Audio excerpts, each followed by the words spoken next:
Season 3 ended with the changing of the guard, and change is the operative word when we begin our journey into Season 4 of the Twilight Zone, or as the opening credits now say, Twilight Zone. But the word "the" disappearing into another dimension wasn't the only change. I mentioned at the end of Season 3 that the great Buck Houghton was vacating his producer's chair, although the show moving from its Friday 10 p.m. time slot to a weekday primetime TV spot should have been seen as a positive thing. The show's sponsor didn't agree, and when they pulled out, the show was essentially in limbo. Now also Rod Serling wasn't too happy about the scheduling either, and he said the Thursday 9 o'clock slot will eliminate a sizable young audience that we had in the Friday night berth, but I'm sure one can't expect everything.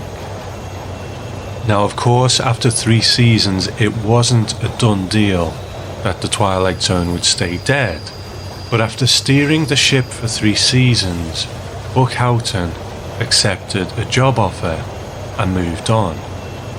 But surely Rod Serling was still there? Well, yes and no. He had accepted a job teaching at Antioch College and was also writing his adaptation of 7 Days in May. He was still writing scripts for the Twilight Zone, but then mailing them in for the new producer, Herbert Hirschman, to put into production. Now Hirschman knew his way around the producer's role, having worked extensively on Dr. Kildare and Perry Mason, 2 very successful shows, and he had also directed a number of episodes of television throughout the 1950s. And this would be to Twilight Zone's advantage down the line, because when they needed pickups on episodes, instead of getting the original director back in, he would just direct the scenes himself. And he also states in the Twilight Zone Companion that he was the one who developed and filmed the new opening credits for this season. But with Rod Serling physically absent, their relationship had a few bumps. Hirschman said in the Twilight Zone Companion he would mail me his scripts, and I would send him the other scripts that he himself hadn't written. Then we'd discuss his comments and notes on the phone. We had a few fights. Rod was a tremendously talented writer and very, very facile. He was so much better than the average television writer that even half as good as he was capable of writing was better than most. I think it became easy for him, and our fights consisted of me saying, "Rod, I think that you can do better than this." The scripts were pretty good by television standards. I just thought he was capable of better work, and he had to be flogged and kicked in the arse, frankly, and argued with to bester him to improve on what was already pretty good. So any arguments we had were basically in those categories where he'd send me a script which, if it came from somebody else, I'd have been thrilled with, but I knew he was capable of better things. So this was all behind the scenes. But the main change, of course, for us at the other side of the screen was that it was no longer filling a half-hour slot, but an hour-long one. Now, as we know, Rod Serling envisioned the Twilight Zone as an hour-long show in the beginning, but had to adapt to what he was given, and out of necessity came a format that worked. And in the Twilight Zone Companion, Mark Zickery quotes Serling as saying, "Ours is the perfect half-hour show. If we went to an hour, we'd have to flesh out our stories soap opera style. Viewers could watch 15 minutes without knowing whether they were in a Twilight Zone or a Desilu playhouse." George Clemens said, "After the 4th or 5th episode, I said, it'll die very quick. I didn't think that the story material we had would carry for an hour." And Richard Matheson said, "The ideal Twilight Zone started with a really smashing idea that hit you right in the first few seconds. Then you played that out, and you had a little flip at the end. That was the structure." And Buckhoughton said, "People will go along with any old gag. You say, hey, I've got this fellow who can walk through walls. Okay, what else you got? By the time the 40th minute comes along, you've got to be walking on water to keep an audience." So with a new producer, Rod Serling partially absent, and a creative team who didn't particularly believe in the longer runtime, could they again adapt out of necessity? It's interesting that one of the criticisms levelled at the latest version of The Twilight Zone was that the episodes were too long. Now, I personally didn't agree with that criticism. It was just fine for me. So going into Season 4, I am open to this. With the new Twilight Zone conceived of longer episodes from day one, it was built that way. The original Twilight Zone was a show that had created 3 seasons of classic television in the half-hour format. They say that if it isn't broke, don't try and fix it. So it's time to see whether in this time of change, this was a fix too far.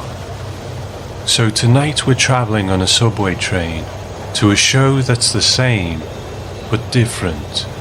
So please take a seat to our destination, Season 4 of February 1963, written by Charles Beaumont and directed by Perry Lafferty. Now before we continue, I have to say that I loved the pre-narration opening where Alan Talbot is confronted by the old woman. 2 previous Twilight Zone players from different episodes, George Grizzard was from The Chaser and Catherine Squire from One More Pallbearer. Now the character of Alan Talbot is so average and unassuming at this point, and he's just going about his business and being annoyed by the ranting old woman, as any of us would be. The station is dark and moody with this music that fades out into silence as we look along the dark tracks. And then we hear the voice. Perfect. You're perfect. And he pushes her under the train. Just deliciously dark, I think. And what a great way to set up a mystery, but also to potentially wrong foot an audience that is maybe a little more savvy now to the twists and the turns of the Twilight Zone. Did he just do this in a fit of anger, and the episode will be his cosmic comeuppance as he tries to cover it up? Because that's where I was leaning in my thoughts, but it's not really what we get. So with a new season, we have a mixture of old and new behind the camera too. The sight of Charles Beaumont's name in the credits is comforting, but we'll talk a bit more about him later on. Our director Perry Lafferty is a first-time Twilight Zone director, but had over a decade of experience behind the camera. He only has 19 directing credits to his name, and his last 2 credits are also in 1962, when this one was made, so it is his first and last Twilight Zone. But his work in the business does continue as a producer, and he worked sparsely but steadily until 1990. Now, although he only directed 1 Twilight Zone, there is another Twilight Zone connection in that for a spell, he was William Shatner's father-in-law when Shatner was married to his daughter. So our Rod Serling opening narration is quite short, and I think this is a signifier of things to come, as Mark Zickery documents in the Twilight Zone Companion. He says Serling's presence in Yellow Springs also complicated his role as host narrator on the show. Whenever he had to fly into LA on other business, Hirschman made sure Rod came into the studio and got in front of the camera. And George Clemens recalled to him, that was part of our day off. We'd get Serling out here and do as many as we could, 3 or 4 at a time. We'd do things before the picture was made and hope that the things he spoke about would come to pass in the picture. And these pieces themselves were directed by the new producer Hirschman, and he just filmed them all in front of a grey background. So is this the end of my beloved Rod Serling in the scene opening narrations?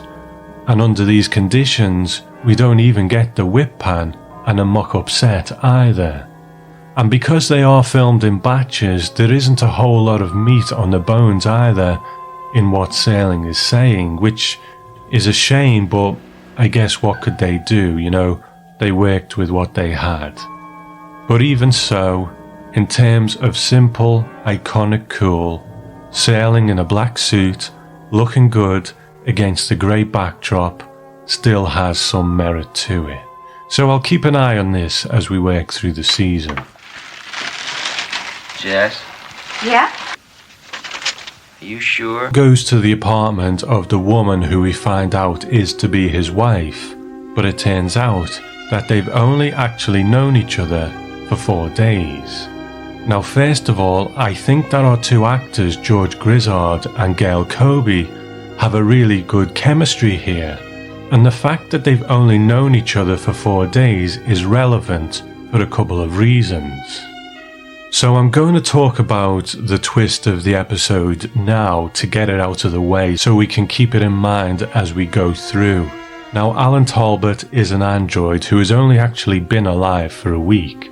So how does one get to the point of marriage within a week? Well, to be honest, it takes all kinds, and this does happen in real life too, these whirlwind romances.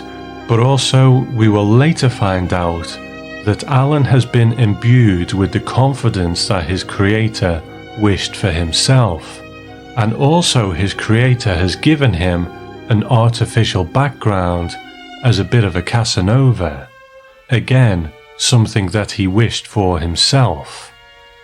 Perhaps too it's also playing on Jess describing herself as a spinster, well over 20 years old, and it was a different time then with certain societal pressures, and perhaps she was very open to a relationship at this point.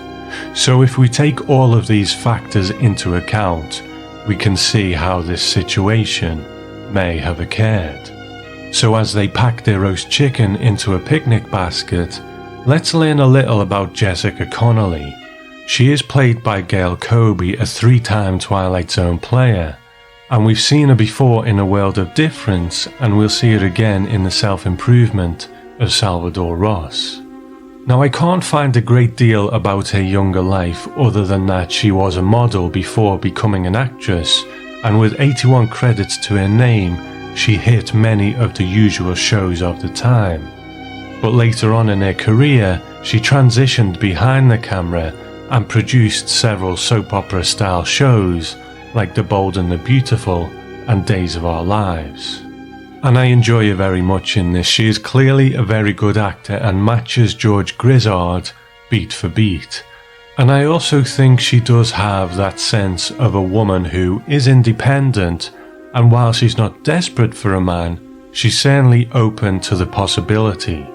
And while this does maybe all seem a little sudden, she's just decided to go with it.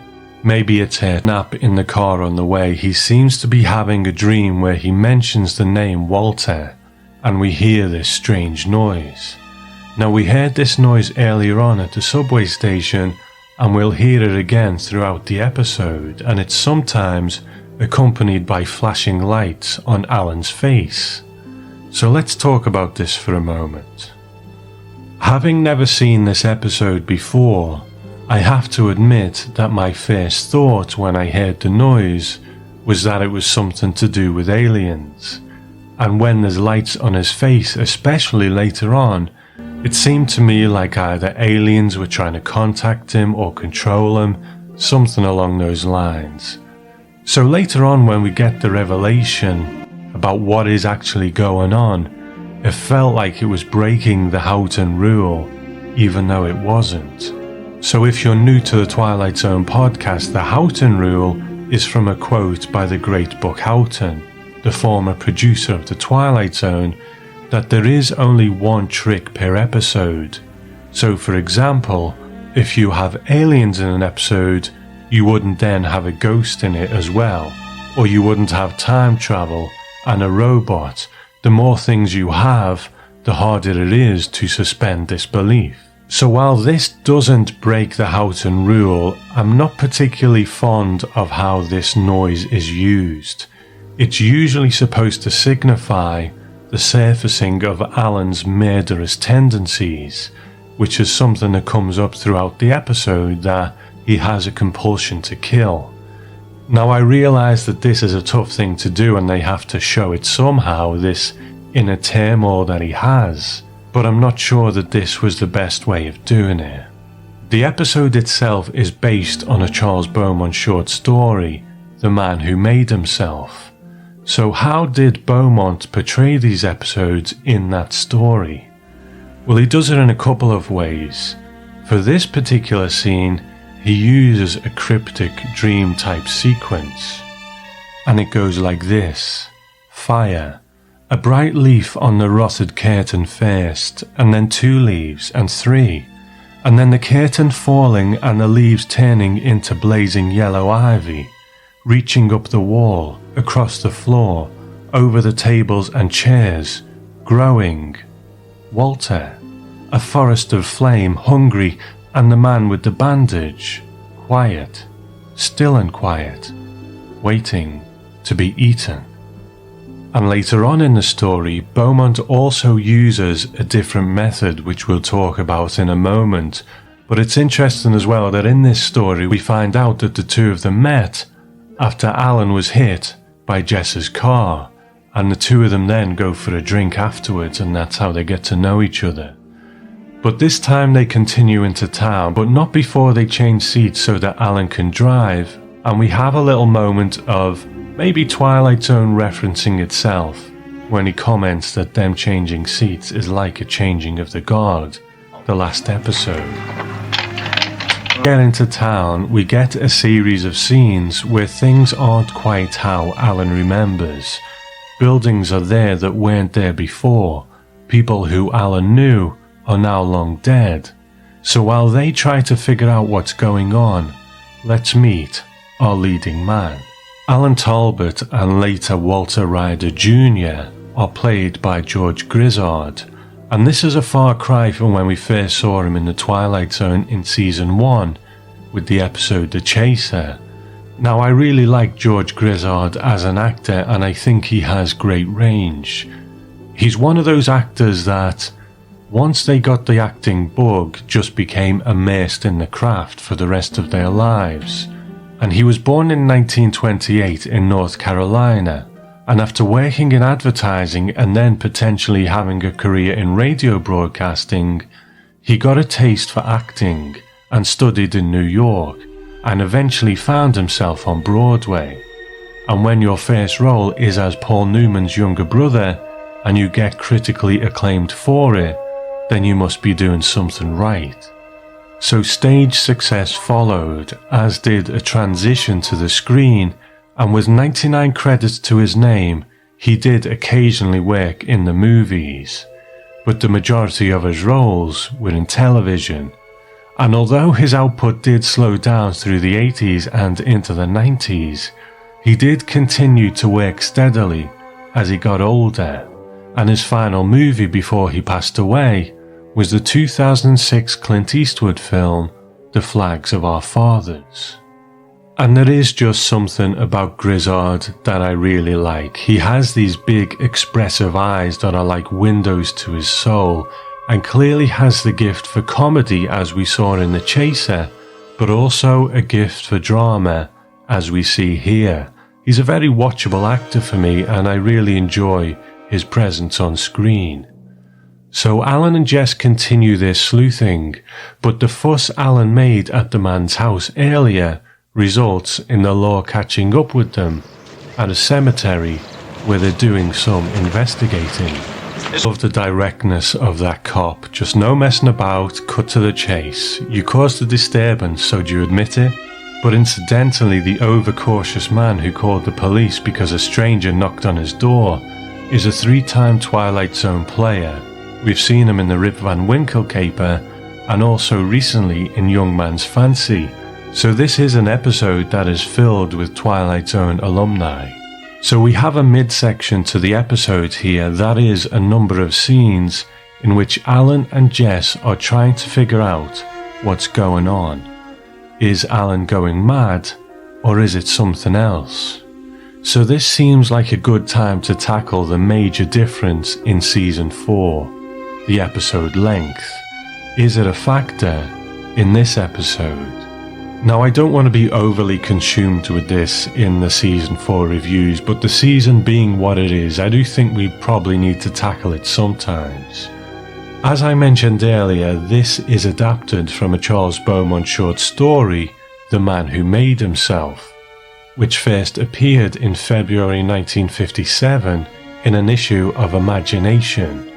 Now, although he uses different character names in the short story, it is the same story. I did consider reading it, or at least some passages from it, but the thing is, it is so faithful that it's faithful to the point where a lot of the dialogue is the same. And because it's just so close, there just didn't seem much point in reading it. So can an episode really be too long when it's really just a faithful adaptation of the story it's based on? And the original story is good. I don't think it's one of Beaumont's best, but it's decent. But one of the interesting things about it is that its inclusion in the Twilight Zone dates back to before the show actually came on air. And originally, Rod Serling intended on scripting it himself, and Martin Grams Jr. documents this in Unlocking the Door to a Television Classic. And he refers to a 1 1/4 page plot synopsis titled The Image. And he writes, Serling changed the name of the protagonist to Jameson, who takes his girl to his hometown in Connecticut. There, every recollection that Jameson possessed appeared distorted and strangely different.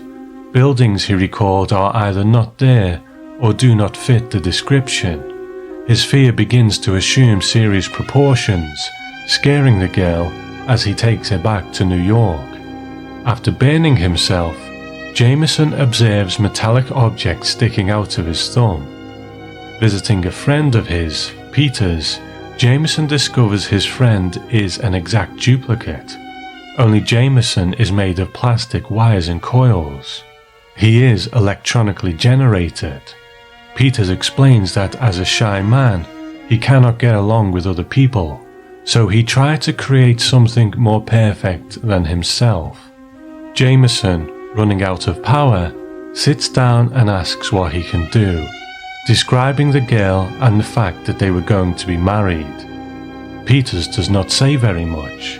The last scene, however, has Peters entertaining the girl at her apartment, and when he accidentally burns his thumb, flesh and blood are revealed. So it looks like Rod Serling was planning on completely jettisoning the subplot about the robot's compulsion to kill, and that does certainly streamline the story. So was that change made to cut down the running time, or was it just part of the adaptation process, Serling taking out what he didn't think worked and leaving in what he did? Now, to tell the truth, the compulsion to kill aspect was something that I wasn't really sure about when I first watched it, but I will get back to that.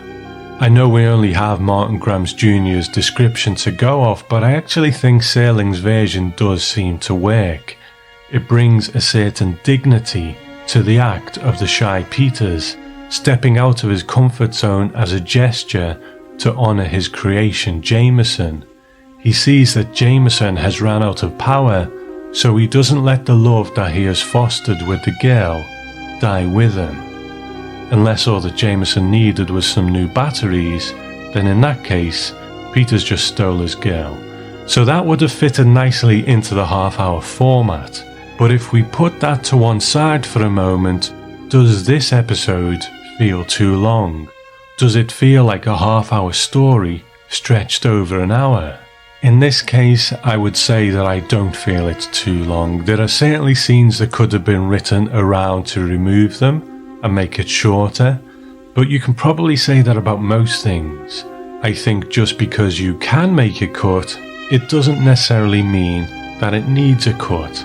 I actually find this to be pretty well paced, and I was engaged throughout, and I was never looking at my watch feeling that it was too long. So I'm perfectly happy with the episode length this time round, and we'll see how we go with that as the season progresses. Now, after their adventures in town, Jess is driving them away, and we get the sounds, we get the lights on Alan's face, signifying that something inside is trying to get out. It's his compulsion to kill. But the book version presents this as a bit more low-key, and Alan simply starts to get angry at Jess for completely irrational reasons. And the story goes like this. The car pulled into a service station and he shut his eyes against the sudden brilliance. What was she trying to do anyway? Blind him? And who the hell did she think she was to order him around? He looked at Jess. She smiled. Then he remembered that she had used the word doctor. Why? To cure him? Or to get rid of him? Quietly. Of course, one of her doctor friends would slip him a needle, and that would be that. Never mind the reason. Women have their own reasons. He waited until the sky had turned almost completely black. Then he said, Jess, would you please stop the car? So again, this time round, we don't get the flashing lights or the noises. It is really just this irrational kind of anger towards Jess, the feeling that she's trying to get him killed, so he's going to do it first. And it's here that we get the big reveal. Alan jumps out of the way of a car and cuts his arm, which exposes some wires, and we see that Alan is a robot. Now, I mentioned earlier that this is a Charles Beaumont story, and Martin Grams Jr. documents an instance where the spectre of plagiarism rears its ugly head again. And apparently, after the airing of the episode The Lateness of the Hour, Beaumont said, immediately after the lateness of the hour, I was deluged by friends and acquaintances who phoned to protest. They had all read my story in his image, and many of them knew that I had submitted it to the Twilight Zone. None of them said, that was something like your yarn, or I see that Rod has had the same idea, but instead, where was your name, and how come you changed the guy to a girl? All took it absolutely for granted that the show was my story adaptation. All were shocked when I said that it wasn't my story. Not really.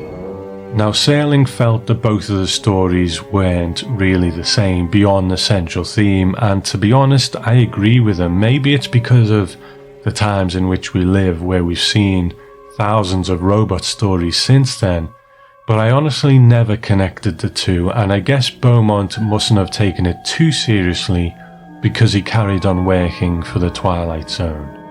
So in the end, Alan gets to the bottom of the mystery, and the Walter who he had been talking about in his sleep was actually his creator, who looks exactly like him. Exactly 8 days ago, you were born here in this house. What? I made the delivery myself. George Grizzard said in Unlocking the Door to a Television Classic, I did 2 of those Twilight Zones. My part was much larger in the second because it was the first hour-long production. Perry Lafferty was the director. You could tell he knew exactly what he was doing from day one. The scene where I fight my dual self was done through a process here they call split screen. The camera was situated and bolted so it would stay in one place. Then they filmed me on one side of the screen acting out the motions as if I was talking to my other self. Then they filmed me on the other side playing the other role. There was tape on the floor to mark the center of the screen. I would not cross the line. The fellow who played my duplicate during the fight scenes, Joseph Sargent, read my lines off camera so the dialogue will be timed. When they put the film together, both halves were sliced to give the appearance that there really were 2 Georges on the screen. I love these scenes between Walter and Alan, both played by George Grizzard. They are pretty much flawless in their use of the split screen, which was an amazing achievement for that time. and then it's supported by Judge Grizzard giving a great performance as both men, each distinct from each other even though they look exactly the same. Now in the book version, the human of the two has a scar on his face which differentiates them. And in the scene when he walks into the apartment to see Jess at the end, we can tell that it's the human because he has the scar on his face. So in the episode, this final scene between them takes about 15 minutes, so the finale is as long as 2/3 of a regular Twilight Zone episode. But you know what? I'm glad of it. I enjoy this scene between them so much, exploring why Walter did this, what went wrong, what's the fallout afterwards. You know, this is a great scene, and the fight at the end is beautifully done as well. And in the end, Alan realizes that he can't exist anymore, but before his compulsion to kill takes over, he tells Walter that he has to be the man that Jess deserves. This is her name. An address. After the episode aired, The Hollywood Reporter reviewed it and they said, the debut of the new hour-long format for the Twilight Zone incorporated all of the pluses, dramatic camera angles, mood lighting, hair-raising anticlimaxes for suspense builds that originally had made the half-hour version a prestige fantasy show from the start. Unfortunately, the second half didn't measure up to the suspense and excitement of the first half hour, the explanation of the puzzle. The second half of the show, in which the solution was given, slipped into routine science fiction stuff. The man played by George Grizzard was passed off as an electronic creation of a scientific genius, also played by Grizzard. In short, another version of Frankenstein. When I watched it for the first time, I think I was in a similar place to that reviewer, and I think it's quite a fair review. If we accept the technological advancement that androids can be built, then there is no Twilight Zone magic involved here. It is just a science fiction story. And if this was on another show, like maybe The Outer Limits, would it fit there? Probably. But saying that, a Frankenstein story for the android age, I kinda like that. It is a rather strange feeling sitting here evaluating this episode and looking forward to the 4th season of a 60-year-old show with even more enthusiasm than I have for modern television shows. But it's encouraging that I'm not alone. Many of you out there, as the listener feedback episode for season 3 showed, haven't really seen this season either. And one thing that I love about you, my audience, is that even when you have watched and dissected an episode of The Twilight Zone many times, you're still willing to take that journey with me and try and approach it with fresh eyes as well. Now for me, the entirety of my Twilight Zone experience was the majority of seasons 1 to 3 and some episodes of season 5. So whatever came into that sphere was my Twilight Zone, and it's those that feel like the Twilight Zone to me. And when you've been used to something as a whole for so many years, even an incomplete whole, it can be difficult to assimilate something else into that whole. And that's why any new Twilight Zone series not only has to climb the mountain of not having Rod Serling there, but also fitting into that whole that we all have, our own view of the Twilight Zone. So this did feel quite odd to me at first, and I wasn't really sure where I sat with it. The noises and the lights when Alan felt his compulsion to kill just seemed a bit misjudged, so when the revelation comes, it almost feels like it is breaking the Buckhoughton rule of one trick per episode, even though it isn't. And I wasn't really sure about the whole compulsion to kill aspect of it anyway. Was it a bit too much? Now, I read out Rod Serling's original take on Beaumont's story earlier, and I think that on its own without the aspect of the compulsion to kill, would have worked perfectly as a Twilight Zone in its own right. So I had to get my head around again thinking, is this just trying to tackle too much?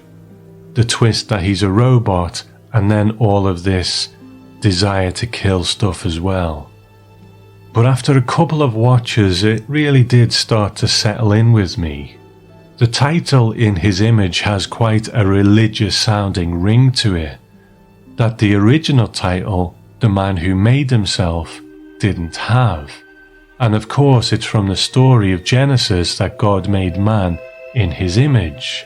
But I don't think you need to be religious to agree that the creation of our species was out of our hands.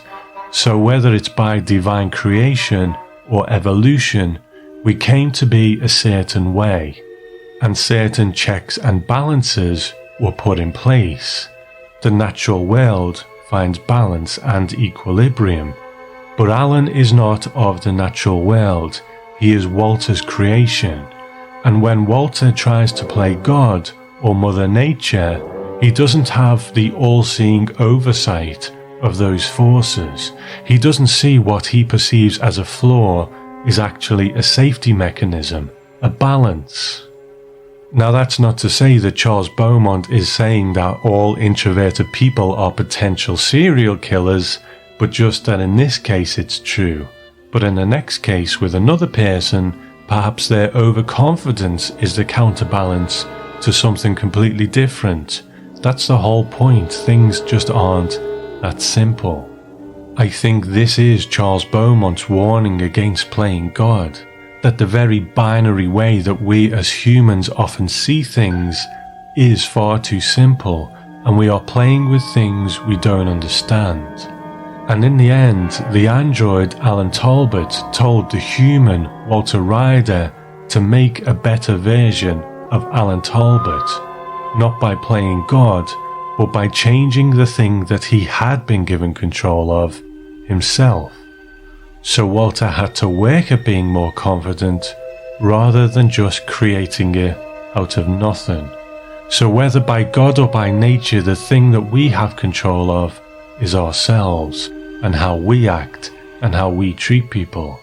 So I found myself really appreciating this episode in the end, and with a longer running time, that final conversation between Alan and Walter had time to explore all of these things, to illustrate to us that often what we are meddling in isn't quite as simple as we think. So in a way, it's just like saying that a Twilight Zone episode shouldn't be an hour long, when actually, maybe it's not.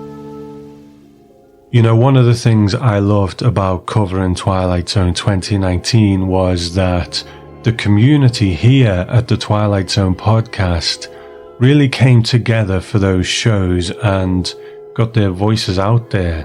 And I thought here in season 4, it's a good opportunity to maybe try and bring a bit of that into the main shows. You know, why should we save it just for the new Twilight Zone? So if you'd like to get your thoughts on the show about any of the episodes in season 4, then please email your clips to tom@thetwilightzonepodcast.com, and they can be MP3 or whatever your phone or recording device puts them into.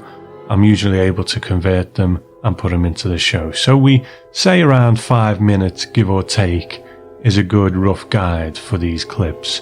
So the way I'm going to present it going forward is if I need to kind of tell you, the listeners, anything, then I will do the main review, and then I will speak to you now, and after that, pass you over to the listeners, because, you know, some people just stick around for the main review and say, that's enough for me, see you later. But some people really love this community aspect as well. So the option is there. If you want to stick around for it, then you can do, but if you just want to stick around for the main show and then any housekeeping, then you can do that here in this midsection.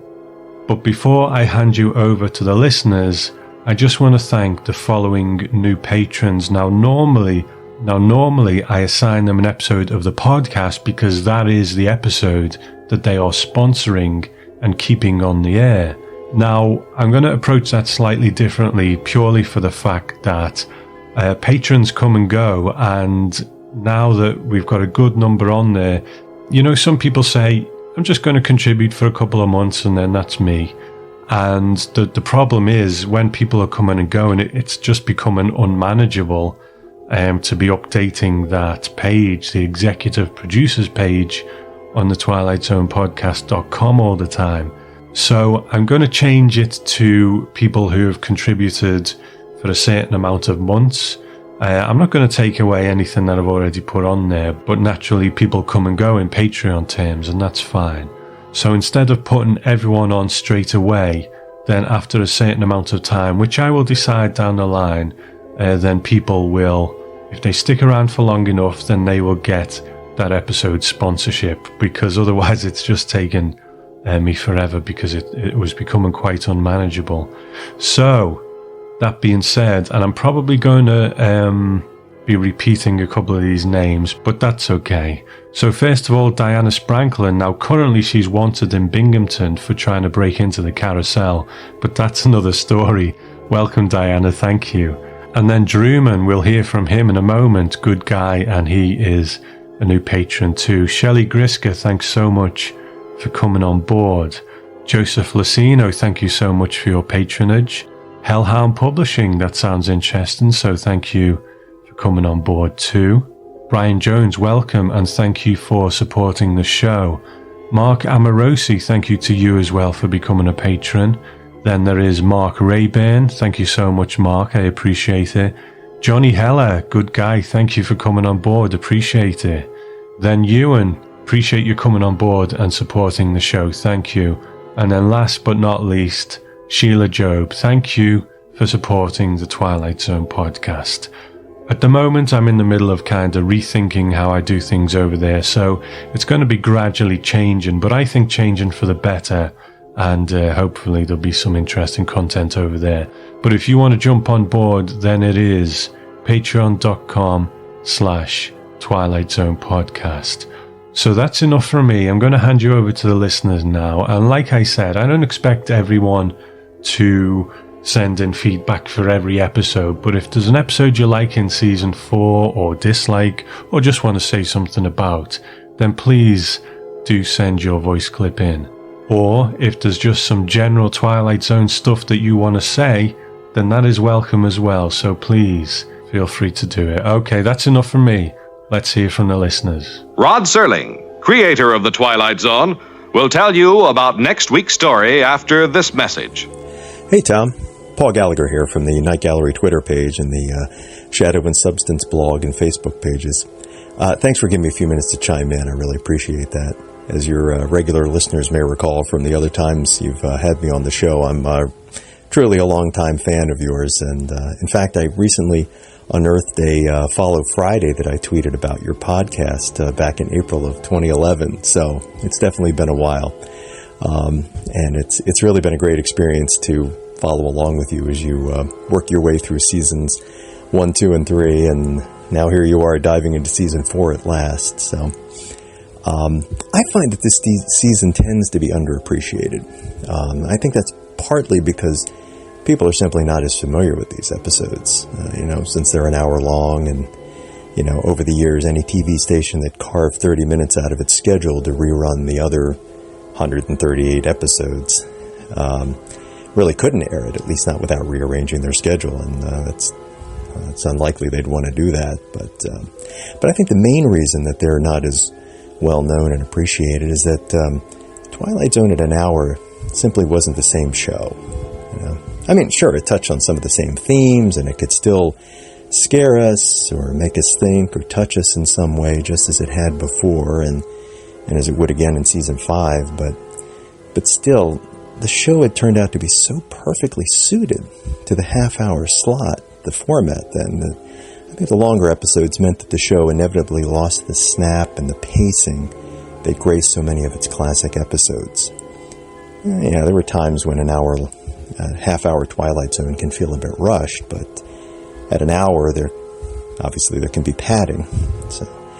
And even when there isn't any padding, because season 4 still gave us some very fine writing from Rod Serling and Richard Matheson and Charles Beaumont, that great Twilight Zone trio. So even when there isn't any padding, the show still became more of a drama in that season, I think, and less of a thriller, fantasy, sci-fi type of show that could set up your expectations and then zap, just subvert them in some way that made us laugh or cry or, think. So, but still, I think season 4, it certainly starts off with a bang. In His Image, the episode that I know that you were discussing in the podcast that this clip will appear on, I think is a solid story from Beaumont. We get a little mystery to solve, which keeps us guessing and intrigued for about half the episode. And then when we discover Alan's secret, we get to meet Walter, his maker. It's a kind of modern Frankenstein story in a way. Someone replied to me on Twitter the other day to say that it was all well and good up until Walter and Alan meet, and then felt like it sagged a bit. But I disagree. I enjoy all that talk from Walter about how he worked on his creations. I can't help feeling that it's a commentary, and perhaps intentional, but maybe not, on the whole self-help movement, which has been around for a while. How we strive to remake ourselves at various times. But because this is the Twilight Zone, it's literal. The man's making a robot or a robot, as we so often hear on Twilight Zone. So, and yet, like the best of Twilight Zone or the best of sci-fi, the episode invites us to think about what makes us human. Is it technical perfection, which is what Walter's striving for? Is it something more heart-based? So, I don't know about other viewers, but I find it very interesting to ponder those things. So, that Walter talking to Alan and Alan asking his increasingly desperate questions is actually one of my favorite parts of the entire episode and really the entire season. So, and there are some other strong episodes ahead, including Serling's own On Thursday We Leave for Home, and Matheson's Death Ship, and Earl Hamner's Jezebel, and Beaumont's Printer's Devil, and the new exhibit, which is really scary and fun. I love that episode. So I think I've blogged about it like 4 times, and there are other episodes I haven't blogged about even once. So I obviously like it a lot. So now there are episodes in season 4 that have an intriguing idea that could have benefited from a shorter running time, like the 30 Fathom Grave, and there are still others that some fans may find cute, but are still a far cry from the quality we usually get from Twilight Zone, such as I Dream of Jeannie and The Bard. They both have their moments that amuse me or interest me. I don't mean that they're terrible. Well, pretty close, at least by Twilight Zone standards, which are pretty high. So in short, I feel like season 4 deserves more attention and a closer look. So I'm glad you're going to be providing that over the next several months. So, but I feel like there's a reason Twilight Zone went back to the half-hour slot for its final season. As Serling himself said a couple of years before season 4, quote, he wrote, "Ours is the perfect half-hour show. If we went to an hour, we'd have to flesh out our stories soap opera style. Viewers could watch 15 minutes without knowing whether they were in a Twilight Zone or Desilu Playhouse," unquote. So I think he was right. So anyway, so good luck, Tom, as you make your way through season 4. Can't wait to hear what you have in store for us. See you around. Guys, this is Ed Montalvo from Gurnee, Illinois. Each of my comments is going to start off with a line that I put on the back of my Twilight Zone themed masterpiece. For In His Image, here was the line: "Luck had a great deal to do with your creation." I've seen every Twilight Zone episode many times, and now I tend to focus on looking at details that I might have missed on previous viewings. There's a few things that I noticed. At the opening scene of the credits, there's a chess game that's in the foreground just below the director's name. And as a chess player, I'm always interested in anything about chess. Unfortunately, when I looked into the position of the pieces, it seems like they were probably just set up to look like a game was in progress. It wasn't an actual game. The pieces were legally moved, but they were not in a position that a skilled player would have ever been in.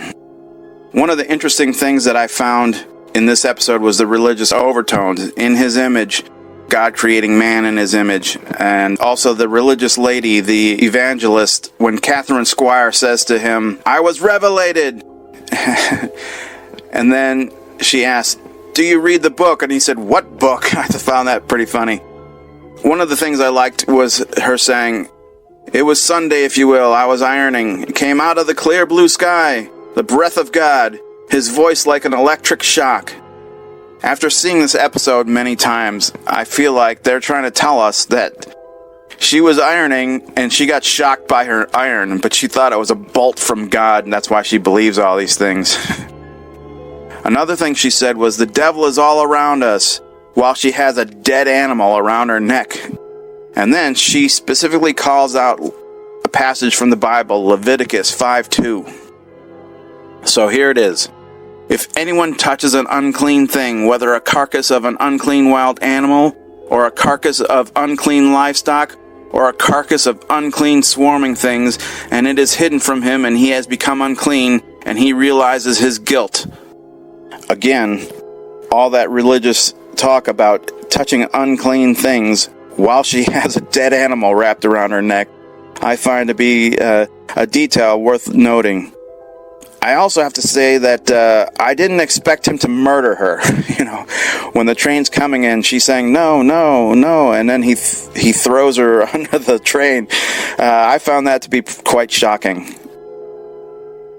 There's a couple of funny things I also liked. One was when Alan is dreaming of Walter, and he's questioned by Jess, and he says, "We keep him locked up in the cellar." And Jess says, "You idiot!" I found that to be pretty funny.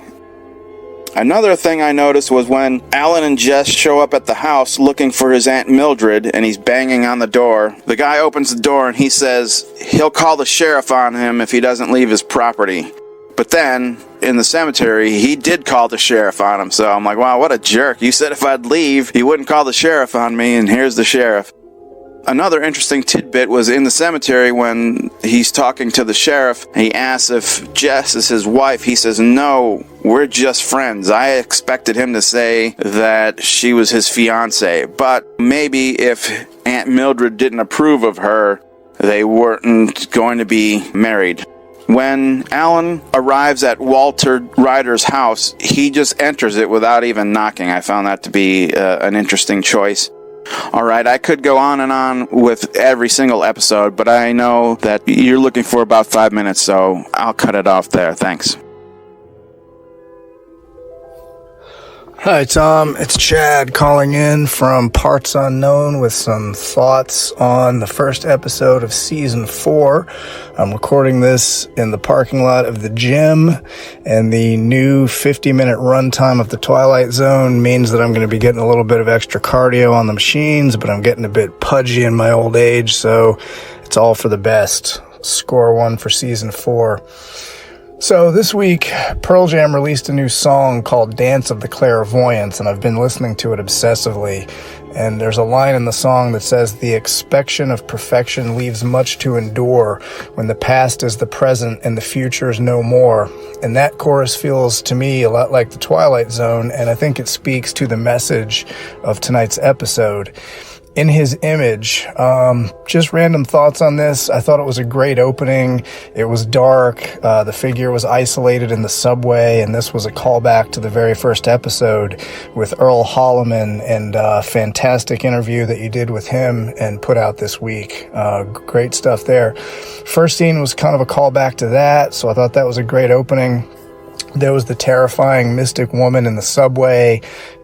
His murder of her was a surprise, and the light and the sound indicating that he was really someone else that happened before the murder, I thought was really gripping. And this scene was repeated in the middle of the episode where he almost murders his fiancée with a rock, but he stops himself and sort of, he's like fighting with himself, and he tells her, get away, get away.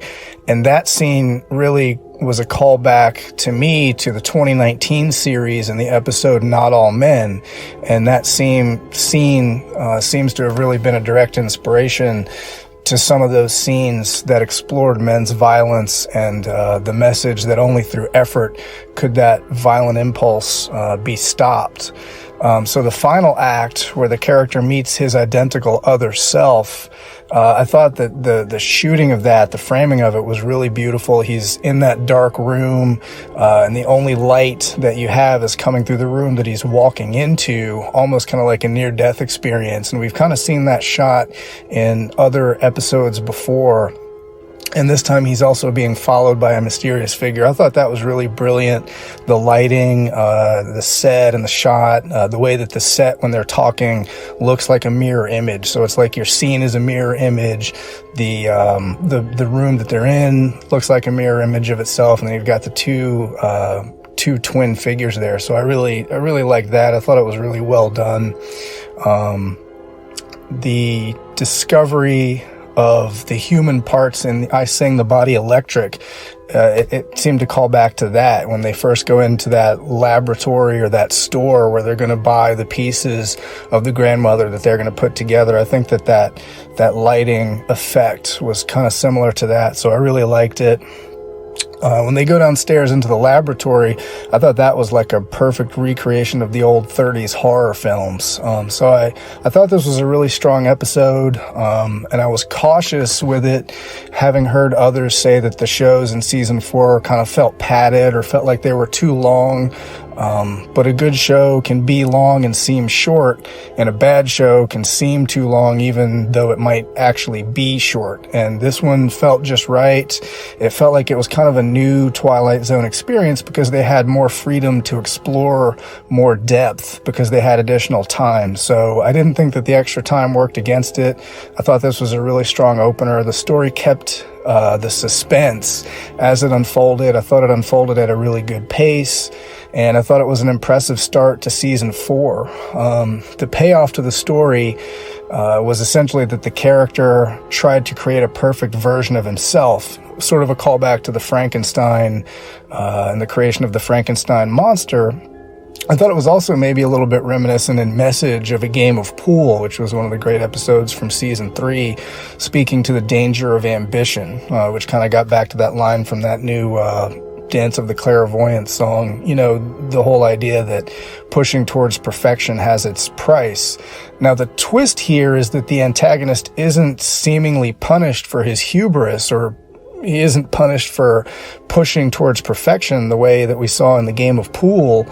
He actually seems to be rewarded because the original person goes and seems to be like he's going to make the life that his doppelganger that he created wanted to have with the fiance, and it seems like there's no comeuppance here, but he's actually rewarded. And Rod Serling's closing narration spoke more of self-improvement than of hubris. So I found that kind of interesting. It wasn't really what I expected. There wasn't really the comeuppance, but you know, the closing narration maybe was pushing us towards the idea of, you know, self-improvement. Like he says, maybe this point between point A and point B is a crooked line through the Twilight Zone as opposed to, you know, the straight line. So I thought it was interesting. I thought it was different. My only complaint here is that the closing credits didn't have that classic single image like most of the old shows did. I thought that was a pretty iconic piece of Twilight Zone business, and I kind of hope they bring that back. But overall, excellent episode. Thought it was really strong. Can't wait for episode 3, because a friend actually just today at work told me that he stumbled upon season 4 episode 3 over the weekend on TV. He said it was a fantastic episode. He was talking to me all about it, so I'm looking forward to that one. I haven't seen any of season 4, so this is all going to be new to me. But I am looking forward to the episode that has Julie Newmar starring in it because, well, Julie Newmar is in it. So, looking forward to season 3. Looking forward to season 4. Think it's off to a great start, and cheers. Hey Tom, this is Drewman from Los Angeles, chiming in with my thoughts about the episode In His Image. I thought this was a great episode, great way to start a new season. For a 50-minute episode, it really didn't feel that long to me because the whole thing about the mystery and trying to figure out who he was really engaging. I'd never seen this episode before, so in that first scene when the light shines on Alan's face and we hear the weird signal noise, I was trying to figure out what was happening, and the first thing that came to my mind was that Maybe this was a really dark version of Mr. Dingle the Strong, and that these aliens were sending signals into his head to tell him to kill people that were around him. And that kind of carried through. It could have been the case up until when we see his arm tear open and we see the circuitry in there. I don't really like the film trailers that are now at the end of each episode, since I haven't seen any of them before, and I'm trying to approach each of these episodes as fresh as possible. So I'm going to be team no trailers for this season, just like I was with the 2019 reboot series. I think that it was in the Arlen Schumer interview that you did back in 2017, where he said that every one of the season 4 episodes should get edited down to the 25-minute runtime. So as I watch this season, I'm going to be thinking of what could get cut to make that work. So for In His Image, as far as a way to cut down the running time, I suppose that some of the scenes back in the hometown could have been shortened, but I thought those scenes built up the tension really well. So even though this is the first example I have to work with, I'm going to have to disagree with Schumer on this one. I don't think this would have been better as a shorter episode. Anyways, that's all for me, Tom. Keep up the good work. Talk to you soon. Hello, Tom. This is Eric, your fan from Connecticut, checking back. 3 things real quick. First off, the interview with Earl Holliman. Wow. What a get. Great interview. And at 91 years of age, Mr. Holliman was fantastic. Great interview. And really all you had to do was just ask him a few questions, and he gave the answers and then some. It was outstanding. Second is really looking forward to your reviews of season 4. And I can't even recall the last time I've seen a season 4 episode, to be honest with you. And if anybody who's listening to this has Netflix and is a Twilight Zone fan, you know that season 4 is not included on Netflix. And so for me, this is like watching brand new episodes because it's been so long since I've seen them. So what I've done is I do have Sci-Fi here, and they are running season 4 episodes, so I can DVR those. And by the way, episode 2 features an actor from Connecticut, Hartford, Connecticut, Mike Kellen. He plays Chief Bell in episode 2 of The Twilight Zone, The 30 Fathom Grave. And then the last thing real quickly was, as you may recall, I'm a huge classic rock fan. And the drummer of Rush passed away, Neil Peart, unfortunately. And Neil was a huge Twilight Zone fan. In fact, you may already know this, but Neil wrote a song based on 2 Twilight Zone episodes. It's a Rush song from their album 2112 from 1976, and the song is simply called The Twilight Zone. So if you or your listeners have not heard that song yet, definitely check it out. It's a great song. And the 2 episodes that it's based on are Will the Real Martian Please Stand Up, which is one of my top 3 favorite episodes of all time from TZ, and Stopover in a Quiet Town. So anyway, that's it. Tom, thanks so much again for the great episode on Mr. Earl Holliman. Thanks so much just for the podcast in general. It is always it's always a good day when I see a new episode pop up in the feed. We'll talk to you soon. Hey Tom, this is Travis. I just wanted to send you some quick feedback about In His Image, the first episode of Season 4, the hour-long Twilight Zones. A lot of people got a lot of opinions on Season 4, and I think some people, they're just aping opinions they've heard, because some people, I think like yourself, haven't even seen Season 4 before. It just has the reputation of being so bad for being an hour long. It's not in syndication, so that has to mean it's garbage. I don't think that's true. I actually kind of like Season 4 a lot. That being said, I don't think this is the best episode from Season 4, but it's pretty good. You know, it's got, sci-fi robots. It's got, and they say the word robot and not robot. You know, that's gotta be something. That's what you call progress. Another thing that they progressed on in this is Twilight Zone wives. I'm used to the shrew women that they've had. I'm thinking of like a Stop at Willoughby or Time Enough at Last. I'm having a brain freeze, but I had 2 other examples before I hit record of these, but you know what I'm talking about. These women, you know, our main character's this male who's tortured and, I'm so gentle. I just want things to be one way, but they're another way. And their wives are these shrew women who you wonder, why did you even get married? They're awful. Awful. In this, the woman, the wife, Jessica Connolly or something, whatever her name is, she's in the opposite direction, maybe even too much to be a little incredible, or uncredible, incredulous. Oh, hey, yeah, let's just get married. And I just met you 4 days ago, and I'm super supportive. It's almost like, what we might call nowadays like a Mary Sue. Although I don't think this was Charles Beaumont's self-insert. She's just perfect. Oh, I'm beautiful and I'm nice. And, oh yeah, I just found out you're a lunatic. Nah, man, I'm with you. I love you. I don't know. Well, I mean, maybe it's a nice change of pace. This is what I was saying. It's progress in the Twilight Zone. Now we're hour long for a little bit. The wives aren't ridiculous, and they're saying robots. Anyway, that's it, Tom. Have a good one. I'll see you in the 30 Fathom grave. Tom, this is Ed Montalvo. I just wanted to thank you so much for your Earl Holliman interview. I don't think it could have gone better. I was happy to be able to hook you guys up, and the results were amazing. It brought a tear to my eye. One of the best parts of the Earl interview, I felt, was when he was explaining about how he was competing with Elvis Presley for the role of Jimmy in The Rainmaker. And I have another piece to the puzzle that is Twilight Zone related, so I thought I would share this with you guys. Back in 2012, I was talking with Gloria Paul, who played a minor role, girl at bar, in the season 1 episode called And When the Sky Was Opened. Gloria told me that initially her role was supposed to be one of 3 girls sitting at a table away from the bar. But on the day of shooting, Rod pulled her out of the table and moved her up to the bar and did a rewrite with all that dialogue. So, Gloria Paul was in the Twilight Zone, but she also was in Jailhouse Rock with Elvis Presley. And she had met him a year earlier in 1956, right about the time when he was auditioning for the part in Rainmaker. So, I thought I would read to you what she told me then.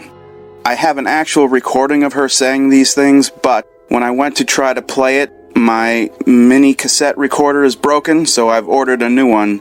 But I wrote it down, so I'm going to read you what she told me back in 2012. Here it goes. I got a call from MGM in 1957, a year after I met Elvis in Vegas in April 1956.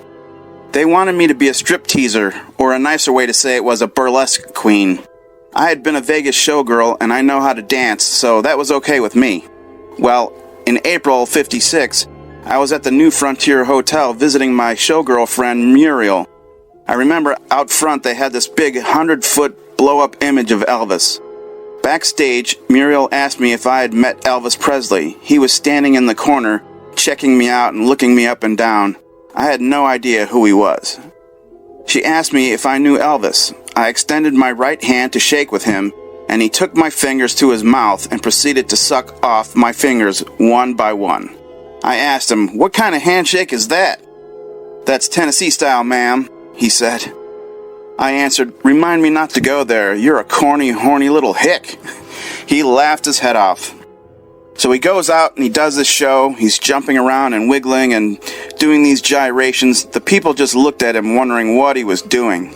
The dining room was only half full, so he flopped. The colonel then took him off the marquee. So back to Jailhouse Rock.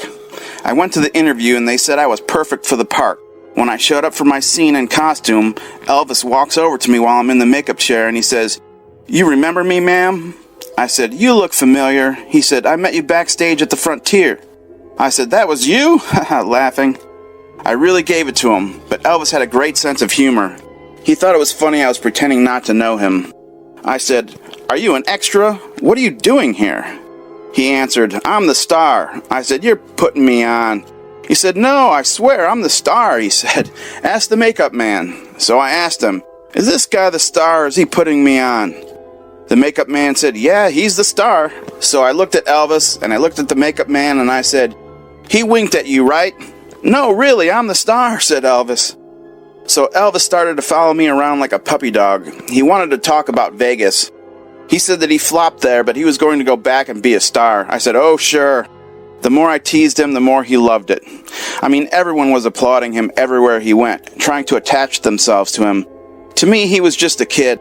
I'm 8 years older than Elvis, but everyone was latching on to him because he was on his way up the ladder to great success. We went out to lunch during the movie. He took me over to the commissary. He had his famous peanut butter and banana sandwich. It was pretty gross. He liked it deep fried, and here I am, a health nut. No fried foods. Now here's a little bit extra information.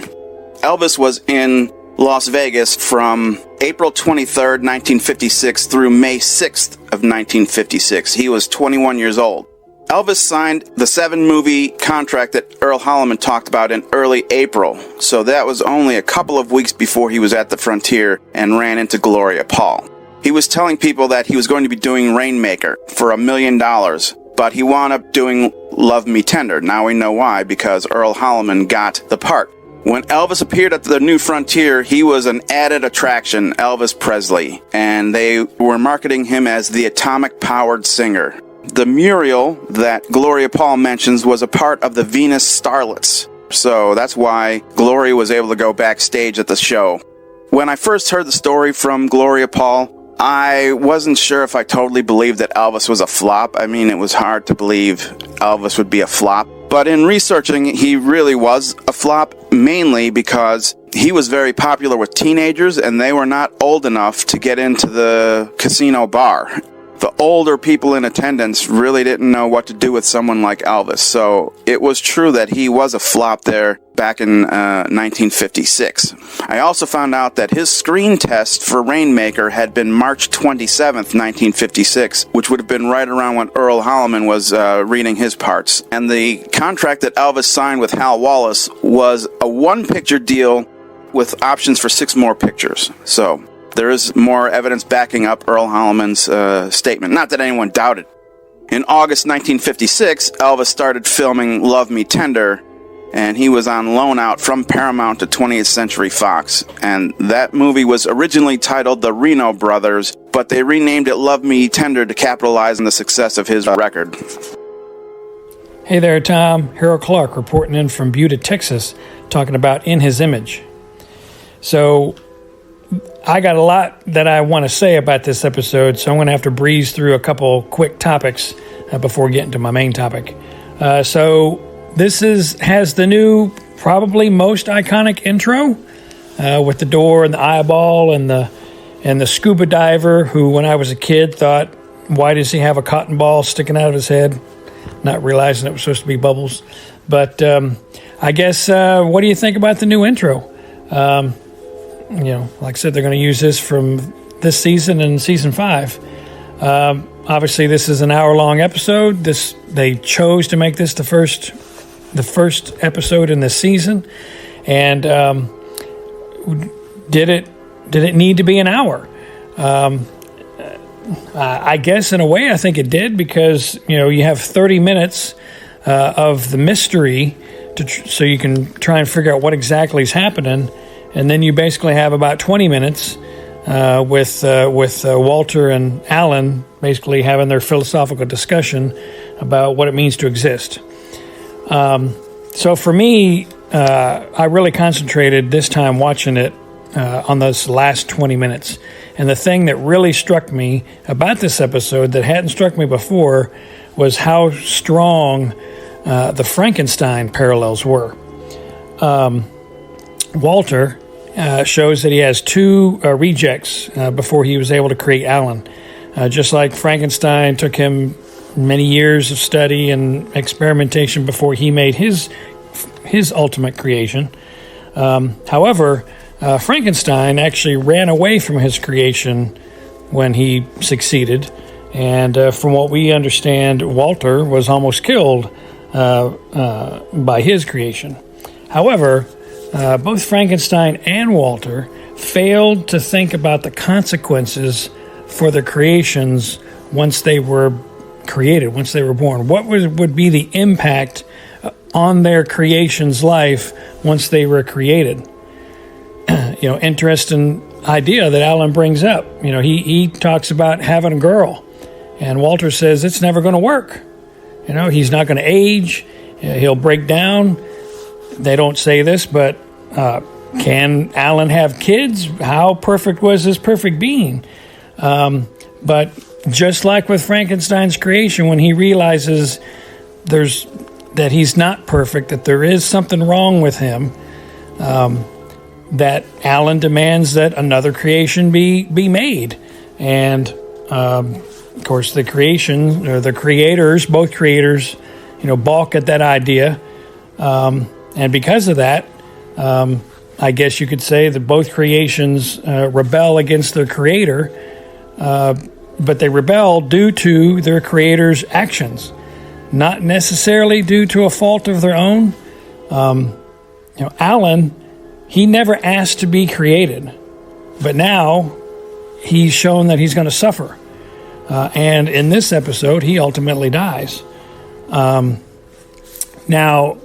when it gets to the end, they have this idea that Walter mentions about that everybody is all potential murderers, and that was kind of interesting considering how the episode started with the old lady and talking about the devil and reading the good book and the Bible and all this stuff, and hands out the way to salvation. And initially I thought, man, this is an awful strange way to start this episode, because I didn't exactly remember where the episode was going to go. I knew it was having to do with the creation, obviously, but I was like, boy, this is pretty blunt here. And, at the end, he says, hey, make this new Alan, and basically, I guess, send the Alan over to his girlfriend's apartment, and tells him to leave, but then they seem to imply that maybe there's some sort of sin nature. Is this where maybe it comes full circle, the whole idea of the path of salvation, Adam and Eve, fallen man, the sin nature of man. We all just tend to do the wrong thing, the bad thing, if push comes to shove. And maybe that's why Beaumont included this idea, or maybe this was Serling's addition, that we're all murderers, just some can control it and others can't. So it was really interesting to see that it seems as if just the robot's sin nature took over and tried to again kill his creator, and I guess in this case the creator won. I don't know if it's a happy ending, because like I said, Alan never asked to be created, and once he's created, he thinks he's got a good life, but he finds out that his life's a sham, and Walter takes over Alan's life, and is it a happy ending for Walter? And Jessica, the girlfriend, she's just kind of a pawn in the whole thing. That was kind of a strange, for an hour-long episode, that was an awful fast relationship. 4 days? But I guess it played into the end because she didn't really know Alan/Walter anyway, so if he acts a little different, I guess you can explain how this could work. So, overall, of the season 4 episodes, I've probably seen this one maybe 4 times, and all other classic episodes I've probably seen 30 times. So obviously not a high on my list, but thanks to doing this for the podcast, I now have a better appreciation for this episode, and I will actually come back and watch this again and just see what inspires me the next time I watch it. So thank you, Tom, for making me want to check out this episode once again. So those are my thoughts, and looking forward to 30 Fathom Grave next time. Okay, talk to you then. Bye. Thank you, everyone, for your thoughts. I'll just cut in before we close because Harold asked a question. So Harold asked what I thought of the new opening credits. The thing is, I like them all in different ways, but in a way, this is the one that sticks in my mind most. The way Serling says a word and then there's a crash or something like that. So it's a good one. I do like it. I do like it a lot. But then sometimes you go back to a season 1 episode and you think, wow, there's just this strange beauty about season 1's original opening credits as well. So they all have their advantages, I guess. But I really like this one. So that's enough for me. Let's go over to Rod Serling to find out what's coming up next. And now,